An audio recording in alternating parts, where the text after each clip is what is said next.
नमस्कार। कहानी को आपण मानक स्वागत। आज आसतु कहानी रे सुनिबा अबोलकरा कथारे पक्षी तीर्थ कथा।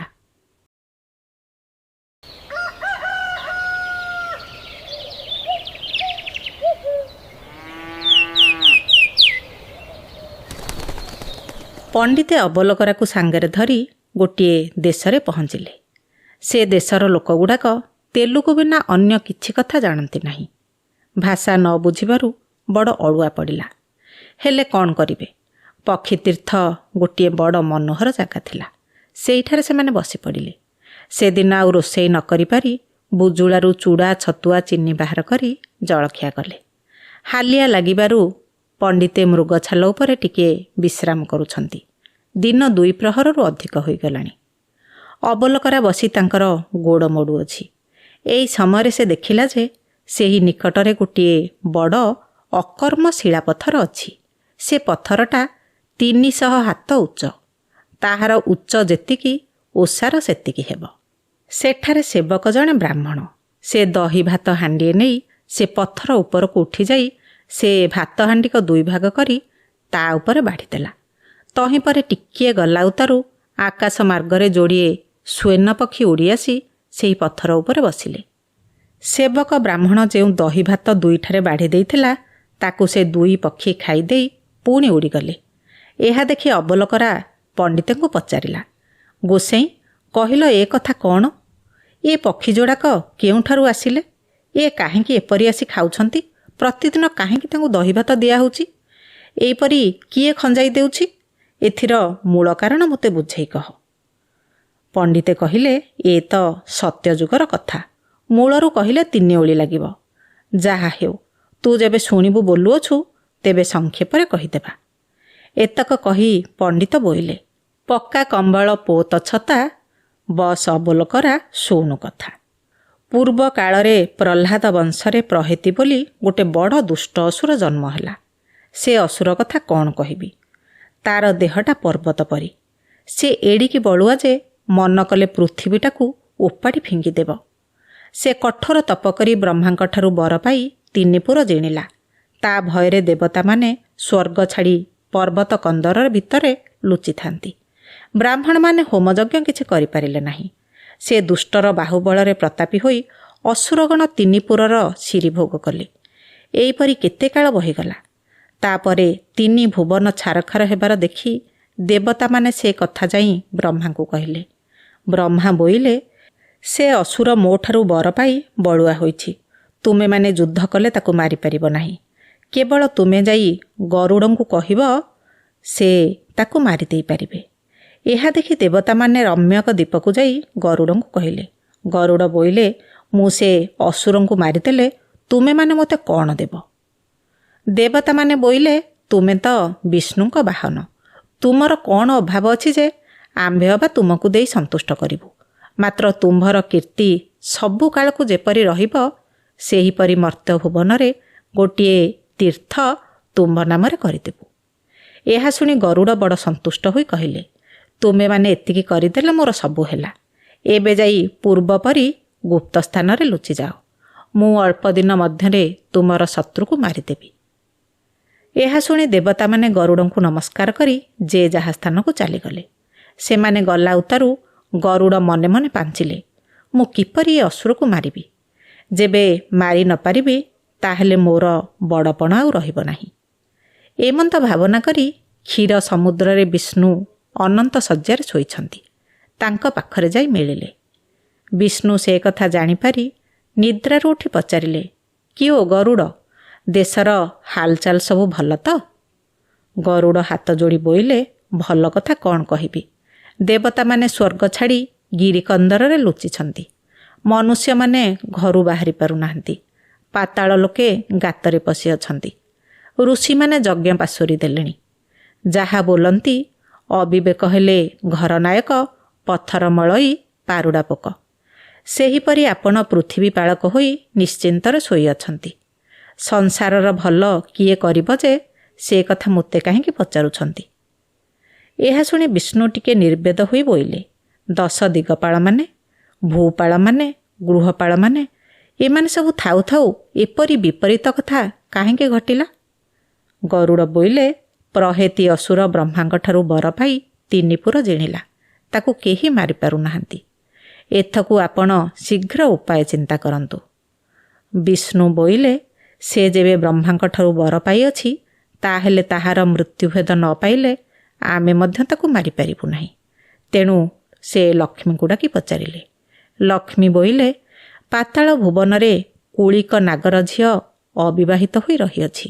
ସେ କନ୍ୟା ଗର୍ଭରେ ଗରୁଡ଼ ଯେବେ ଯୋଡ଼ିଏ ସ୍ୱେନ ପକ୍ଷୀ ଜନ୍ମ କରାଇବେ, ତାହା ହେଲେ ସେ ପକ୍ଷୀ ଯୋଡ଼ାକ ଯୁଦ୍ଧ କଲାବେଳେ ତୁମ୍ଭ ପାଖରେ ଥିବେ। ତୁମ୍ଭେ ବାବଲ ସରରେ ପ୍ରହେତି ଅସୁରକୁ ମୋହ କରି ପକାଇଦେବ। ସେତିକିବେଳେ ସେ ପକ୍ଷୀ ଦୁହେଁ ଉଡ଼ିଯାଇ ସେ ଅସୁରର 2 ଭୁଜକୁ ଥଣ୍ଟରେ ଭିଡ଼ି ଉପାଡ଼ି ଦେବେ।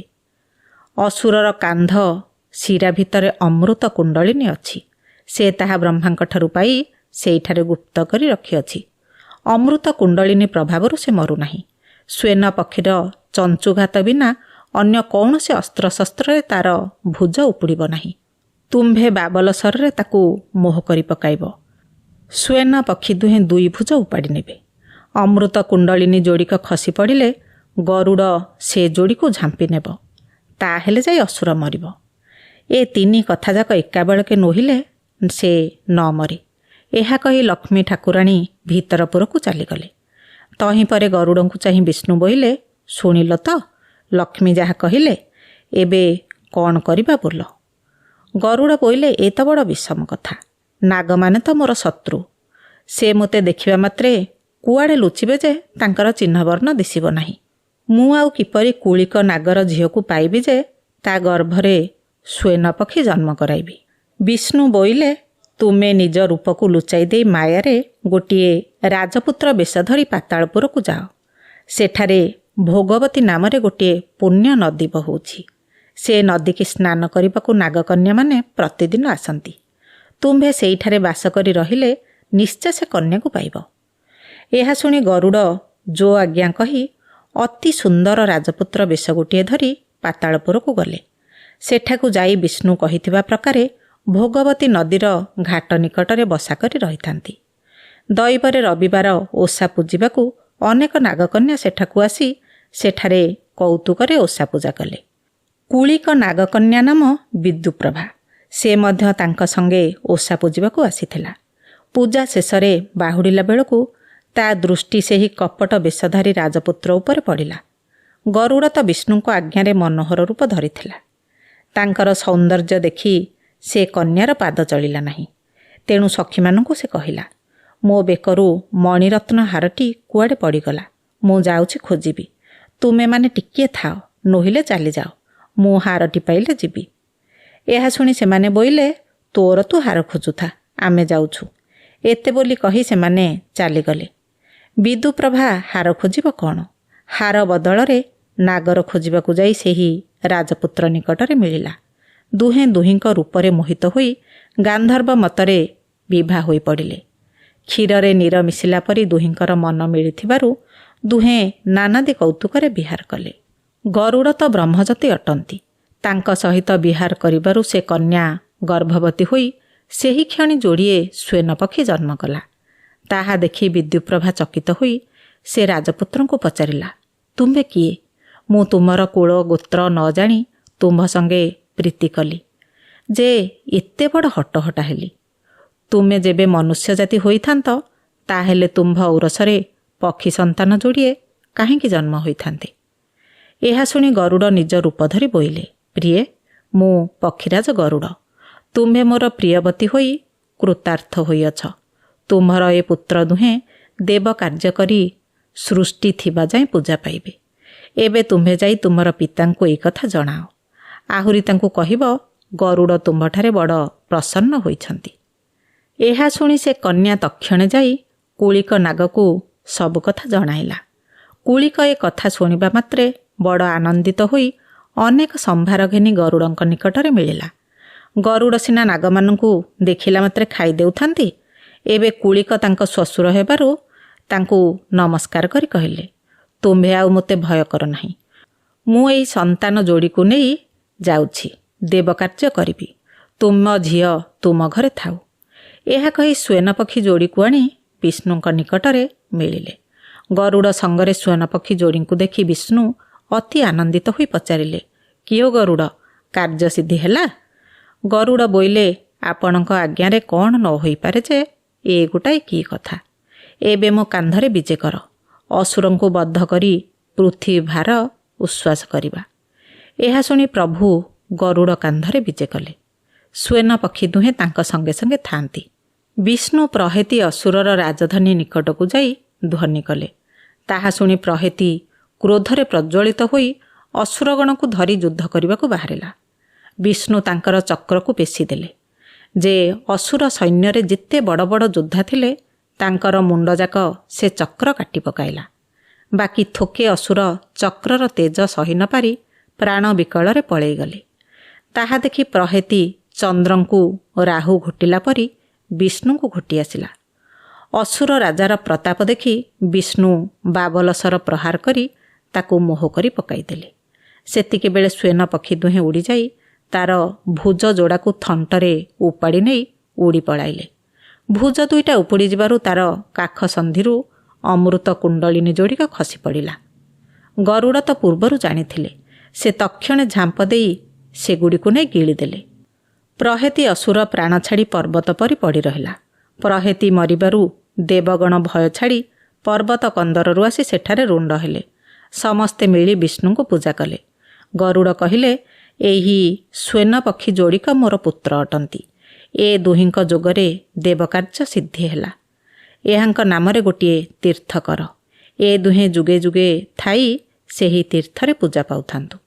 ଏହାଙ୍କ ତୀର୍ଥକୁ ଯେଉଁ ଲୋକ ଦର୍ଶନ କରିବ ସେ ବୈକୁଣ୍ଠ ଯିବ ବୋଲି ପ୍ରଭୁ ଆଜ୍ଞା ଦିଅନ୍ତୁ। ଗରୁଡ଼ ଏପରି କରିବା ମାତ୍ରେ ଦେବଗଣ ଏଠାକୁ ଆସି ଏହି ତୀର୍ଥ ନିର୍ମାଣ କଲେ। ଏହି ଅକର୍ମଶିଳା ମଧ୍ୟ ସ୍ଥାପନ କଲେ। ପକ୍ଷୀ ଯୋଡ଼ିକ ପାଇଁ ଭୋଗ ଖଞ୍ଜିଦେଲେ। ବିଷ୍ଣୁଙ୍କ ଆଜ୍ଞାରେ ସେହି ସ୍ୱେନ ପକ୍ଷୀ ଦୁହେଁ ଚିରଜୀବୀ ହୋଇ ଅଦ୍ୟାବିଧି ଭୋଗ ଖାଉଛନ୍ତି। ଏ ତୀର୍ଥରେ ଯେଉଁ ଲୋକ ଅହୋରାତ୍ର ବାସ କରିବ ସେ ବିଷ୍ଣୁଙ୍କ ଆଜ୍ଞାରେ ବୈକୁଣ୍ଠକୁ ଯିବ। ଆରେ ଅବଲୋକରା, ତୁ ଯାହା ପଚାରିଲୁ ସେ କଥାର ଅର୍ଥ ତ ଶୁଣିଲୁ। ଏଠାରେ ପକ୍ଷୀ ତୀର୍ଥ କଥା ଶେଷ ହେଲା। ଅବଲୋକରାର ପକ୍ଷୀ ତୀର୍ଥ କଥା ଶୁଣି ମନଟା ଭାରି ଖୁସି ହୋଇଗଲା। ଶ୍ରୋତାବନ୍ଧୁ, ଅବଲୋକରା ଗଳ୍ପଟି ଆପଣମାନଙ୍କୁ କିପରି ଲାଗିଲା ମତାମତ ଦ୍ୱାରା ନିଶ୍ଚୟ ଜଣାଇବେ। ରହୁଛି, ନମସ୍କାର।